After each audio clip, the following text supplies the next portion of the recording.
স্বাগত জানাচ্ছি নেক্সট বাংলা স্পোর্টসে। দর্শক, অভিনব দৃশ্য দেখা গেল ইন্টার মায়ামির অনুশীলন মাঠে। দুই মহাতারকা লিওনেল মেসি ও লুইস সুয়ারেজের অনুশীলনে দেখা নেই। তবে কি কারণে? উত্তর দিয়েছেন Miami coach হাভিয়ার Mascherano. CONCACAF champions কাপের ভ্যাঙ্কুভারের কাছে হারের পর দলের ক্লান্তির ছাপ স্পষ্ট।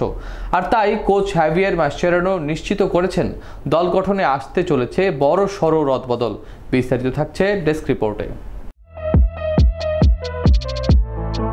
শনিবারের অনুশীলনে সাংবাদিকদের জন্য উন্মুক্ত সেশনে মেসি ও সুয়ারেজকে পাওয়া যায়নি। মাসচেরানো জানিয়েছেন, বিশেষ করে সিনথেটিক টার্ফে খেলার কারণে মেসির ক্লান্তি বেড়েছে। তবে তিনি আশ্বাস দিয়েছেন মেসি ম্যাচটা ভালোভাবেই শেষ করেছে, যদিও কৃত্রিম ঘাসের কারণে শরীরে বাড়তি চাপ এসেছে।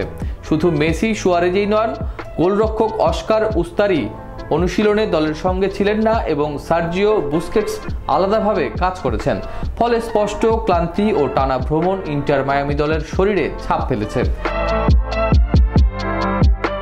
কোচ মাসচেরানো স্পষ্ট ঘোষণা, আমাদের পরবর্তী ম্যাচকে অগ্রাধিকার দিতে হবে। দল জয়ের ছন্দে ফিরতে হলে কিছু পরিবর্তন অবশ্যই দরকার।